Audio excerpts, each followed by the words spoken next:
Bonjour à tous.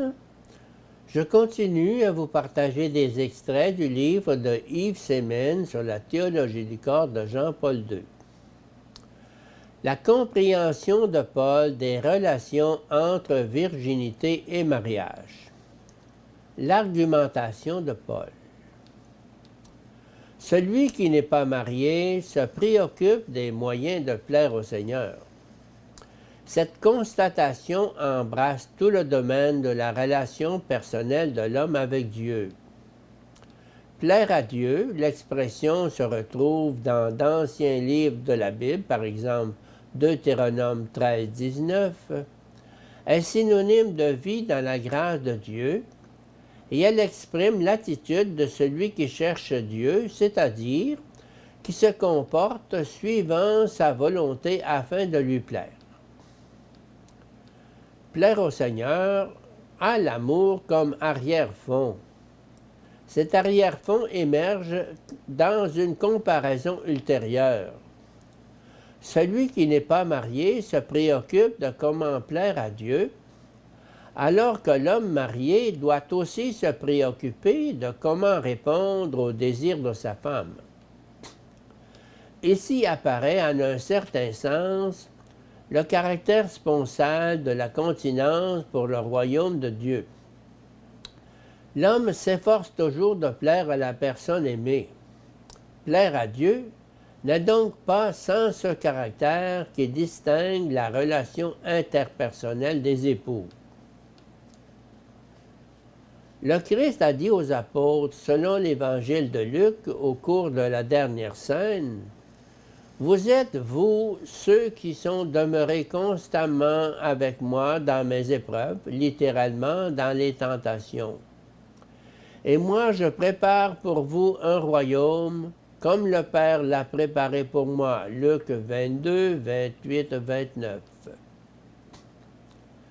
Celui qui n'est pas marié, étant uni au Seigneur, peut être certain que ses difficultés trouveront compréhension.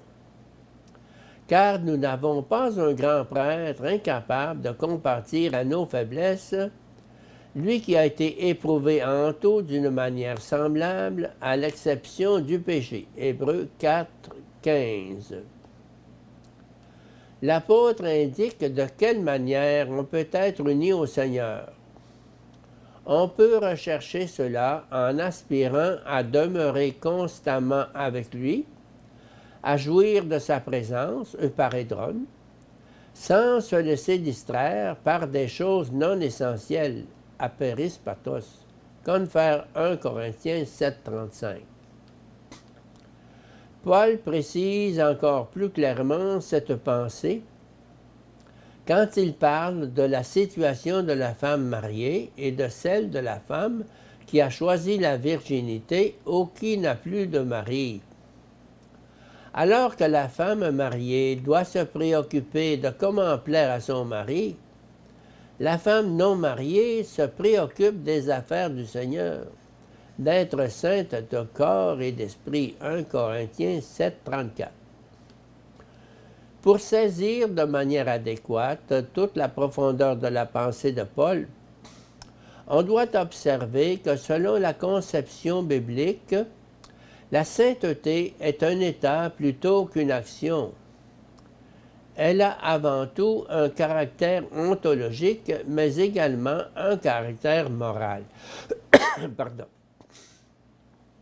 Spécialement dans l'Ancien Testament, il y a une séparation de ce qui n'est pas sujet à l'influence de Dieu, ce qui est profanum, pour appartenir exclusivement à Dieu.